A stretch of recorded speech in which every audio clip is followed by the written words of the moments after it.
warahmatullahi wabarakatuh. Apa kabar Anda semua? Kembali berjumpa dengan saya, Hersy Guno Arif dari Forum News Network. Belakangan ini kita dikejutkan dengan pernyataan Ibu Sri Mulyani bahwa Indonesia itu pertumbuhan ekonominya dipangkas oleh IMF. Dan Ibu Sri Mulyani mengingatkan kita bahwa siap-siap tuh akan menghadapi guncangan yang sangat tinggi, sangat berat gitu. Tapi di luar itu, kan juga orang selalu bertanya-tanya sebenarnya posisi Indonesia itu bagaimana sih? Utang Indonesia itu bagaimana? Saya membaca sebuah tulisan dari seorang ekonom, Mas Antoni Budiawan yang menyatakan bahwa kita selalu mendapatkan wacana bahwa pemerintah itu masih aman kok, utang kita itu dari PDB masih aman, dan utang kita itu yang paling penting adalah digunakan untuk kegiatan yang produktif. Nah, tetapi kemudian Mas Antoni Budiawan bertanya, ini memang cuma bodoh atau untuk membodohi? Apa maksudnya? Coba saya ajak Anda untuk ngobrol dengan Mas Antoni Budiawan. Mas Antoni, apa kabar? Udah agak lama kita nggak ngobrol ya, update soal masalah-masalah ekonomi Indonesia ya. Iya, jadi kalau kita lihat ini banyak sekali informasi-informasi itu dari pemerintah mengenai ekonomi ini sangat membingungkan masyarakat. Karena dari satu waktu ke lain waktu itu berubahnya bisa cepat. Dan juga tidak memberikan informasi yang sebenar-benarnya. Kalau dari kondisi seperti sekarang, kalau ekonomi dimanapun sedang sulit, itu pemerintah, kalau Indonesia ekonominya akan sulit, itu bisa dimaklumi. Ya. Tetapi diberikanlah informasi yang benar, sehingga masyarakat bisa mengerti. Ya. Nah, terus jangan sampai ini menjadi malah membingungkan, jadi atau terkesan bodoh, atau mau membodohi masyarakat, kan gitu kan. Nah, apa bedanya nih? Nah, bedanya adalah kalau bodoh adalah ya memang tidak mengerti gitu kan. Kalau dibilang bahwa belanja itu defisit untuk belanja produktif, ya. Nah itu kan tidak ada di satu dunia, di satu negara pun yang mengatakan begitu gitu, karena itu tidak relevan terhadap ekonomi gitu. Ya. Karena kalau defisit adalah ini masalah kebijakan fiskal. Kalau kebijakan fiskalnya ekspansif, artinya akan defisit. Kalau defisit artinya utang bertambah. Defisit itu bisa untuk belanja modal dan juga untuk belanja sosial, yaitu subsidi dan sebagainya. Itu juga digunakan, jadi pengurangan pajak dan sebagainya. Dan pengurangan pajak kan sudah dilakukan, ya, dengan sewaktu tahun 2020 waktu pandemi kan banyak pengurangan pajak. Apakah itu untuk produktif? Itu kan defisit gitu kan. Nah, itulah. Jadi ini dan kalau seandainya dia mengerti, maka narasi seperti itu ingin membodohi publik. Oh, saya nggak apa-apa nih defisit karena saya belanjanya untuk produktif gitu kan.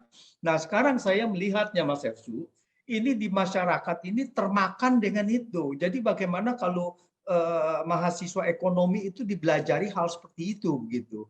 Itu makanya ekonomi kita ya nantinya akan menjadi berantakan sekali kan gitu kalau mahasiswa diajarin sesuatu yang salah. Jadi sebenarnya bagaimana ini? Coba, tapi saya minta bantu dengan Mas Antoni menjelaskannya dengan bahasa awam karena ini sangat teknis. Buat selama ini selalu yang muncul dari masyarakat nggak apa-apa utang gitu, dan apalagi seperti dikatakan oleh pemerintah itu produktif. Tapi sebenarnya utang itu nanti kan bebannya juga akan kembali kepada rakyat, dan pemerintah kan bisa silih berganti gitu, ya, Mas Antoni. Iya. Iya, artinya begini, bahwa ini beban sekarang, beban utang, terutama bunganya yang sudah semakin besar, lalu kemudian kemampuan negara dalam mendapatkan pendapatan, yaitu rasio pajak, itu sudah menurun, sehingga beban bunga itu sudah sangat berat. Nah, artinya sekarang ini sudah dibebani kepada masyarakat dengan menaikkan pajak. Jadi artinya sekarang semuanya utang-utangnya itu tidak gratis buat masyarakat. Akhirnya masyarakat yang menanggung, dan sekarang ini sudah terbukti PPN dinaikkan kan dari 10 sampai 11%. Kalau keuangan negara kuat, PPN itu tidak perlu dinaikkan. Karena menaikkan PPN ini akan mempunyai konsekuensi kepada daya beli. Dan bayangkan kalau 10 menjadi 11%, itu naiknya adalah 10% itu kan, dari 10 ke 11, bukan 1% dari itu, tapi kenaikannya adalah 10%. Jadi kalau kita suka belanja 50% dari pendapatan masyarakat kalangan bawah itu untuk belanja, maka dia akan berkurang 10%. Nah, inilah sebetulnya dalam kondisi, apalagi kondisi ekonomi sedang sulit, ini sebetulnya tidak boleh dilakukan. Justru harus memberi stimulus gitu.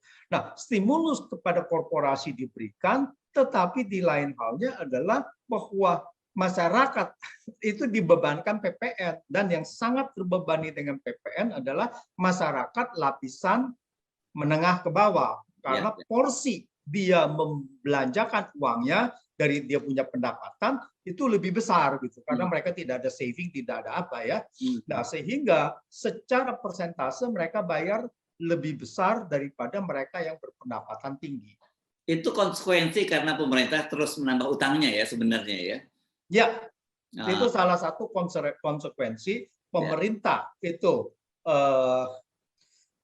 utangnya bertambah terus sehingga beban bunga bertambah terus, dan kedua adalah pemerintah tidak mampu menaikkan rasio pajak sehingga bebannya terhadap penerimaan itu semakin besar.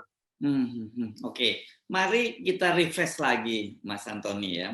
Bagaimana sebenarnya berapa sih utang kita ini, dan kemudian baru nanti kita akan bicara apa sih konsekuensi dari utang-utang ini, dan apakah kemudian APBN kita ini masih bisa diandalkan untuk membayar utang-utang kita. Ya, sekarang kalau kita lihat kan bahwa kita punya utang itu sudah mencapai 7.000 lebih ya. Tapi kalau kita lihat kenaikannya itu dari sekitar 2.600 pada tahun 2014. Jadi sampai dengan 2019 saja dalam 5 tahun itu sudah naik. Jadi kita belum pandemi nih. Ya, itu sudah naik itu 4.300. Totalnya lah, total sampai dengan 2021 naik 4.300. Nah, jadi ini sangat luar biasa kenaikannya, dan tentu saja membebani. Nah, yang tadi beban pajaknya rasionya itu semakin karena sangat luar biasa kenaikannya. Nah, jadi dengan kenaikan itu, maka keadaan APBN kita itu semakin sulit. Jadi kalau kita lihat dari 2014, itu kemampuannya terus menurun.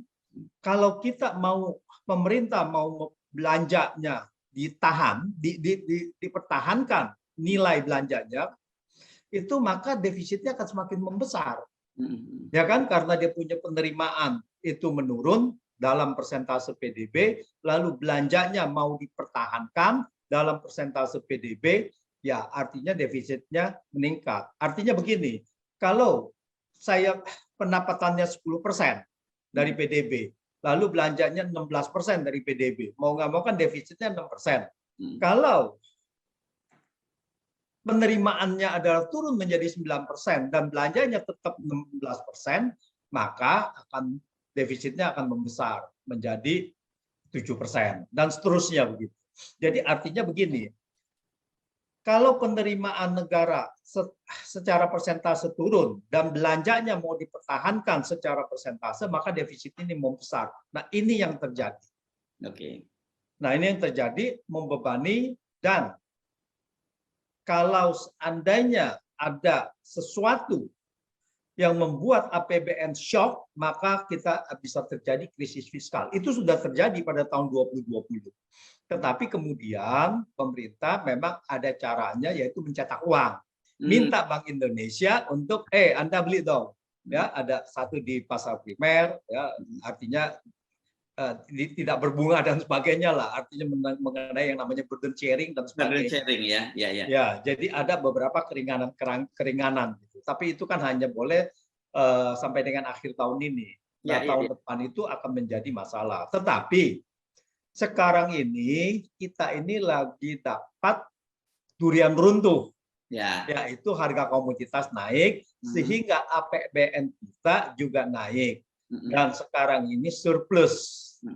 Surplusnya karena juga belanjanya ditahan. Jadi itu terjadi surplus.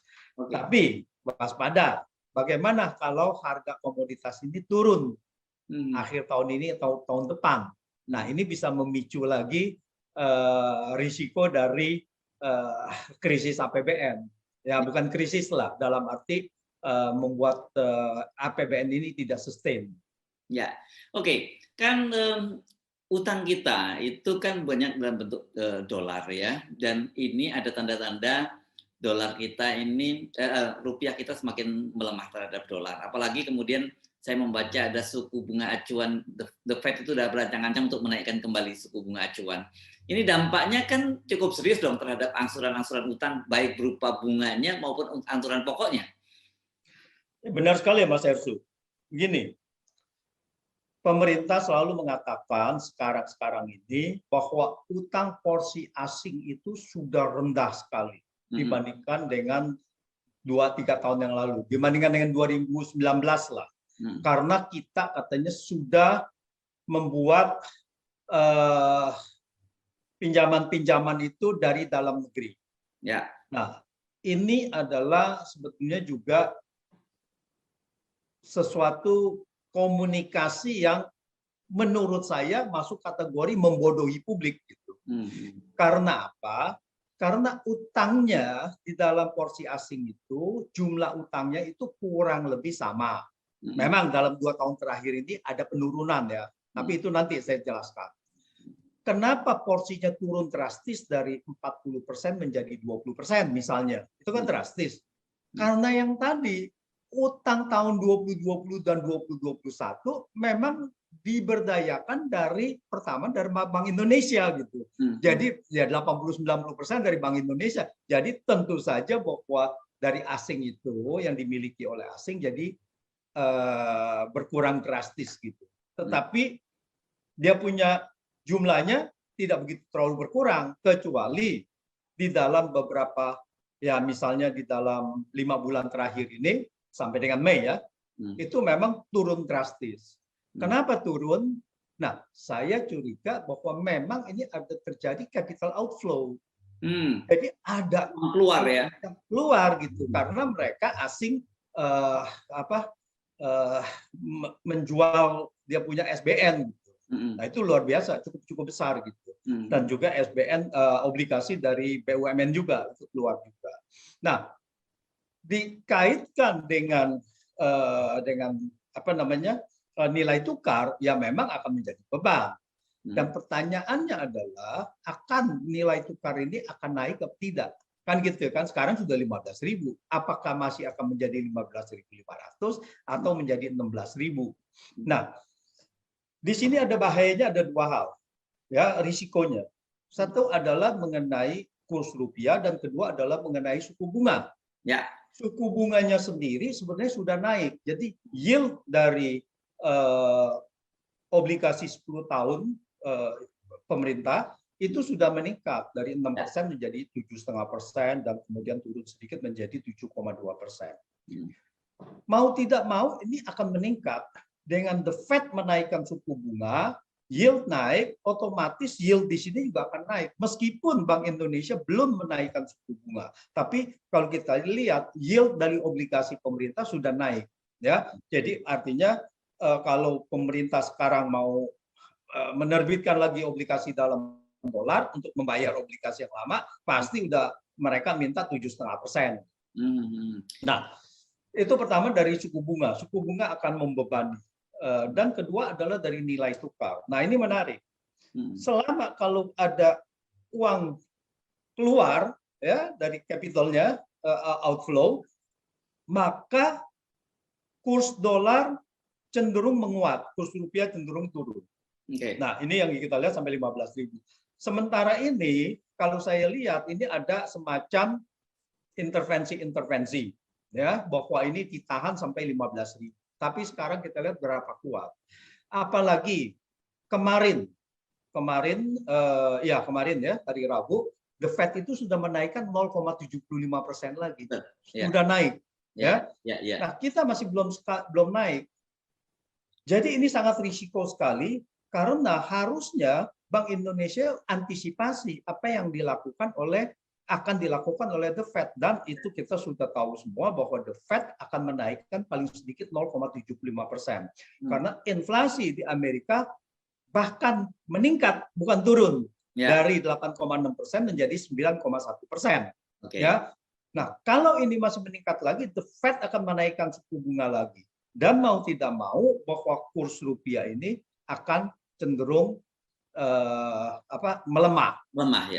Melemah. Nah, sekarang sampai berapa kuat? Nah, kalau ini sudah tidak kuat lagi, artinya pelan-pelan harus dilepas, ini pelan-pelan dia akan depresiasi. Apa konsekuensinya itu, Mas Antoni? Ya, konsekuensinya tentu saja pertama adalah bahwa uang kalau terjadi arus keluar dolar semakin besar, maka ya bisa kurs rupiah itu bisa tergelincir, bahkan bisa dalam. Jadi kalau kita lihat, ini sebagai contoh saja, pada 21 Februari 2020, tahun 2020, sampai dengan 23 Maret 2021, 2020. Jadi sebulan ya, 21 Februari sampai dengan 23 Maret tahun 2020. Dalam 1 bulan saja, itu kurs rupiah terdepresiasi 20%. Dari 13.765 menjadi 16.575. Hariannya itu sudah menembus 17.000. Itu uang keluar tidak sampai 10 miliar dolar.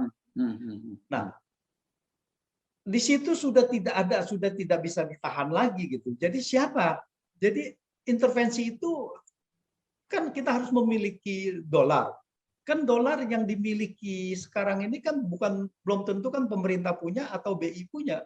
Kan itu kan eksportir punya. Dia ekspor dolar, dia dapat, ya dia kan nggak mau tuh kredit itu dolar. Nah itulah. Jadi itu bahayanya adalah bahwa kalau kita tidak kuat intervensi lagi, maka kurs rupiah bisa tergelincir. Nah, risiko itu sangat besar sekali. Jadi Indonesia kalau saya lihat sudah semacam gambling. Ya, gambling dalam arti harusnya sudah dinaikkan suku bunga tapi belum. Kalau salah satu ini adalah untuk menahan itu adalah suku bunga harus naik. Bayangkan kita ECB saja beberapa hari yang lalu dalam 1 minggu ini lah ya sudah menaikkan 0,5%. European Central Bank. Ya, the Fed sudah 0,75%.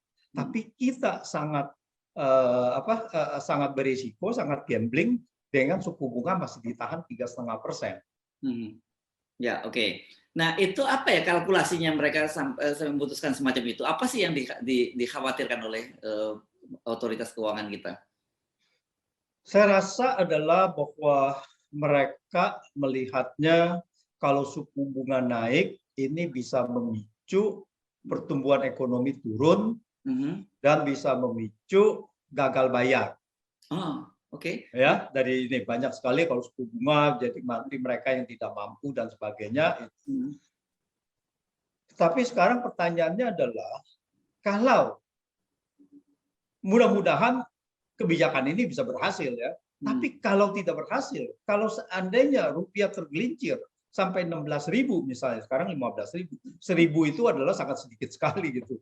Ya. Kalau 16.000, apa yang terjadi? Dan inflasi akan semakin tinggi, bahan-bahan pangan inflasi juga akan semakin tinggi gitu. Ya, dari bahan pangan.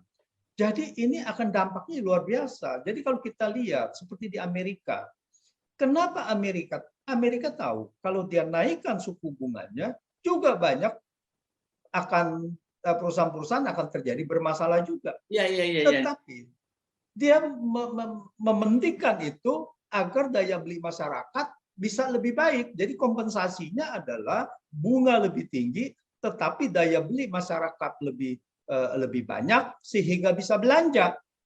Nah, itu sebetulnya kompensasinya. Kalau dia daya belinya turun, meskipun suku bunga tidak besar, artinya belum naik, kan daya belinya tetap aja ekonomi akan ambruk gitu. Nah, jadi disinilah bahwa perhitungannya ini kurang cermat gitu. Oke, tapi kan saya lihat justru sebenarnya pilihan dari pemerintah kan dilematis nih, Mas Santi. Mau kalau menaikkan juga dia punya risiko juga, suku bunga acuan dinaikkan juga punya risiko, karena tadi NPL-nya juga akan meningkat ya, non performing loan, atau orang nggak bisa bayar makin meningkat. Tapi di satu sisi kan juga ini artinya apa? Kalau semakin bunga mahal ini juga katakanlah misalnya properti yang selama ini jadi andalan juga semakin berat, orang juga akan susah untuk mendapatkan properti dan sebagainya. Tapi kalau juga kemudian tetap kalau tidak dinaikkan kan juga ada dilema seperti yang Anda sebutkan tadi. Jadi bagaimana dong harusnya dalam situasi semacam ini? Dengan inflasi tinggi, misalkan seperti di Amerika, itu sudah terjadi, resesi akan terjadi, dan otomatis pada saat itu biarpun suku bunganya tidak dinaikkan akan lebih parah. Karena kita lihat mereka sudah sekarang ya, Amerika baru datanya baru keluar hari ini ya, kalau nggak salah ya, atau kemarin hari ini kalau nggak salah, itu sudah sekarang secara technically sudah masuk resesi. Jadi 2 quarter berturut-turut sekarang sudah negatif. Nah, jadi kita lihat bahwa ya itu adalah suatu pilihan di mana kalau terjadi bubble ekonomi, ya pilihannya mau tidak mau ya harus terjadi penurunan ekonomi gitu. Bahwa ini harus dihadapi gitu. Oke, sekarang kita mencoba untuk memilih jalur yang mempertahankan. Ya, kita akan mencoba untuk tidak menaikkan. Mudah-mudahan kita kuat menahannya. Tetapi kalau kita tidak kuat menahannya dan kalau kurs rupiah bisa tergelincir dan mudah-mudahan jangan seperti Argentina atau Turki, tapi tidak jauh-jauh. Kalau terdepresiasi 20% aja, 30% aja, ini juga sudah sangat sulit. Karena kalau begitu kurs rupiah depresiasi 10%, maka ini akan menjadi bola salju. Nah, ini yang harus dilihat gitu. Nah, kalau kita lihat dari ekonomi ini akan melambat sendiri gitu. Dengan apapun, jadi ada kenaikan atau tidak ada kenaikan, jadi melalui imported inflation, melalui kurs, ya itu akan terjadi dan akan melambat. Ya, dan kalau kita lihat sudah memangkas angka pertumbuhan Indonesia juga kan sebenarnya sekarang ini kan? Iya. Jadi karena memang kalau kita lihat angka pertumbuhan dari IMF itu mereka memangkas itu tidak hanya dari internal Indonesia saja, tetapi juga dari pengaruh dari eksternal. Bahwa kita kalau yang lain juga resesi, maka otomatis kita juga akan sulit melakukan ekspor dan sebagainya dan sebagainya. Jadi ada pengaruh juga ke situ. Tetapi sekarang dari internal kita sendiri sekarang akan bermasalah. Jadi dengan kita lihat bahwa konsumsi masyarakat pun daya beli sudah turun. Ya. Nah, itulah. Jadi semuanya ini investasi dan sebagainya juga akan tertahan. Ya, tapi ya mudah-mudahan sekali lagi bahwa apa yang dicoba dengan menahan kurs rupiah, menahan suku bunga tidak mempengaruhi kurs rupiah sampai terlalu jauh. Ya. Apa dasar pertimbangan ada keyakinan semacam itu dari pemerintah ya? Ini ada sekedar coba-coba saja atau ada sebenarnya secara ekonomi ada hitung-hitungannya? Saya lebih melihat bahwa ini coba-coba saja. Karena apa? Karena kalau kita lihat pemerintah menganggap bahwa sekarang neraca perdagangan masih positif jauh. Ya, neraca transaksi berjalan antara hampir zero lah ya, antara plus sama defisit sama surplus itu tidak jauh gitu. Kadang-kadang surplus dan defisit sedikit gitu. Jadi antara kurang lebih balance lah. Jadi dengan keyakinan itu dianggapnya itu bisa menahan rupiah. Tetapi satu hal yang pemerintah menurut saya miss, karena di sini bukan masalah perdagangan lagi, tetapi masalah perbedaan suku bunga yang memicu perbedaan yield yang akan memicu ini akan keluar. Nah, ini yang sebetulnya menurut saya tidak diantisipasi sepenuhnya. Dan kalau ini terjadi, ini yang membuat rupiah tergelincir. Itu pertama. Terus kedua, bagaimana kalau kebijakan bank sentral dunia, khususnya the Fed, itu berhasil menurunkan inflasi. Artinya apa? Artinya harga komoditas turun. Ya. Harga pangan turun artinya. Ya, ya, ya. Nah, kalau harga pangan turun, kalau harga komoditas turun, maka kita akan menjadi masalah APBN kita. Dan kita punya transaksi berjalan juga akan menjadi masalah. Oke. Dan perlu diingat, kalau The Fed mengatakan akan memberantas inflasi, artinya apa? Artinya The Fed akan menaikkan terus suku bunga sampai harga komoditas turun. Jadi harga komoditas pasti turun. Oke. Ya, nah, ya. Sekarang berapa cepat turunnya? Apakah akhir tahun ini sudah turun atau tahun depan? Ya, ya, ya, ya. Oke, Mas Antoni, kita kan gini, karena kalau pemerintah coba-coba mudah-mudahan saja beruntung. Kan kira-kira begitu ya. Oke, itu pemerintah. Tapi mari kita siapkan rakyat kita. Coba skenario apa yang akan dihadapi oleh pemerintah atau oleh rakyat kita dengan kebijakan yang diambil, kebijakan ekonomi yang diambil oleh pemerintah tadi. Ya, sangat sulit ya, apalagi kalau rakyat kita lagi dalam posisi sulit juga, ekonominya sulit di dalam arti kenaikan harga pangan ini. Dan kalau kita lihat bukan harga pangan aja, kan semua harga-harga yang tadinya bersubsidi pun sebetulnya akan dipangkas. Kalau kita lihat minyak goreng pun yang kita sebetulnya banyak, ini tetap berdasarkan harga keekonomian. Ya, nah ini semuanya sudah sangat membebani. Kita lihat di mana, kalau mau ke pasar apa segala itu sudah sangat terbebani. Jadi di dalam kondisi ekonomi begini, masyarakat memang sudah sangat sulit. Nah, tinggal berapa kuat pemerintah membuat jaring pengaman sosial. Nah, ini yang harus disediakan untuk masyarakat, untuk diantisipasi masyarakat kelompok bawah, menengah bawah, itu jangan sampai terjadi kelaparan dan memicu kerusuhan sosial. Itu kan yang harus dihindari gitu kan. Jangan kalau ini sampai begitu hebat, sampai begitu ya bisa jadi ini menjadi memicu kerusuhan sosial. Ya. Nah, namanya orang lapar ya, nggak ada duit, nggak ada apa ya gimana gitu. Nah, inilah pemerintah harus bisa memberikan jaring pengaman sosial. Untuk rakyat yang masih ada kemampuan, ya berarti harus berhemat-hemat. Ya, itu mau tidak mau itu adalah jurus namanya 101 ya, jurus basic ya. Bahwa di dalam memprepare, di dalam menyiapkan masalah resesi, ya kita harus siap-siap untuk bertahan napas yang lebih panjang, yang lebih kuat gitu. Ya, walaupun mungkin napasnya tidak seperti biasa, sedikit-sedikit gitu ya, tidak diobrol seperti biasanya gitu ya. Iya, jadi harus dirit-irit supaya dia bisa bertahan lebih panjang lagi kan gitu. Iya. Itu yang bisa kita lakukan ya bagi rakyat ya. Ya. Nah, tapi gini, seberapa jauh kira-kira kalau itu Anda pemerintah ini bisa bertahan? Karena menurut saya begini, selain ada jaring pengaman tadi, safety net, jaring pengaman sosial tadi, kan pemerintah juga untuk menekan harga-harga supaya tidak tinggi kan juga harus tetap menggelontorkan subsidi. Salah satunya misalnya yang paling penting adalah subsidi harga bahan bakar minyak.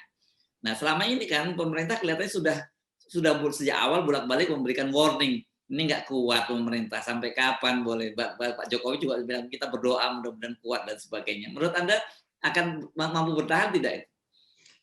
Untuk satu itu, saya juga mengkritisi bahwa kalau dibilang Indonesia tidak kuat, saat ini Indonesia sangat kuat. Oh, oke. Jadi ini adalah suatu kejahatan fiskal di mana bahwa APBN surplus lalu dikatakan APBN tidak kuat. APBN padahal surplus. Oke. Nah, di mana subsidi mau dikurangi. Nah, ini adalah sebuah yang tidak proper, kebijakan fiskal yang tidak proper. Nah, kalau ke depannya justru kalau kita lihat harga komoditas turun, lalu harga energi turun, maka memang pemerintah tidak perlu memberikan subsidi. Betul. Tetapi masalah dia adalah memang penerimaannya juga turun gitu. Ya. Jadi sebetulnya kita ini Indonesia masih diuntungkan dengan berbasis komoditas saat ini ya. Ya. Di mana bahwa negara lain susah, harga komoditas naik, bahwa negara itu mendapatkan windfall profit, tetapi sayangnya dinikmati sendiri, tidak dinikmati rakyat. Dan bilangnya adalah bahwa oh kita lagi susah, padahal APBN-nya surplus, subsidinya padahal juga tidak sehebat apa yang digembar-gemborkan kan gitu. Nah, di lain pihak, begitu dia berhasil harga komoditas turun, nah rakyat yang senang, asal pemerintah fair memberikan kalau harga komoditas turun ya harganya juga harus diturunin. Jangan seperti waktu tahun 2020 harga minyak turun ya drastis, tapi harga BBM tidak turun gitu. Nah itu adalah sesuatu yang kejahatan terhadap rakyat. Jadi kalau untung diam-diam, tapi kalau rugi teriak-teriak gitu ya. Kalau rugi, padahal masih untung juga. Teriak-teriak rugi. Padahal masih untung juga gitu ya. Ya. Oke, baik, terima kasih. Jadi saya garis bawahi. Masih untung dalam arti ya kalau kita lihat ya bahwa itu APBN-nya surplus kan, surplus besar. Ya. Tapi masih kan soalnya masih ada ambisi bangun ibu kota, ada disebut ibu kota baru sebagai harga mati gitu. Nah, itulah. Oke. Satu hal yang saya garis bawahi, kita kan cuma bisa menyerukan saja kepada pemerintah. Kita nggak bisa memaksa pemerintah untuk berubah mengambil kebijakan. Kalau pemerintah nggak bisa mengubah kebijakan dari pernyataan Andi tadi, ya kita yang harus mengubah kebijakan domestik kita sendiri gitu ya. Hemat-hemat, jangan boros-boros karena situasi ke depan akan sulit. Dan harusnya yang menyatakan ini bukan Anda loh, mestinya ya pilot negara itu atau stewardess-nya dari negara ini gitu ya. Jangan jadi rapatkan ikat pinggang gitu ya.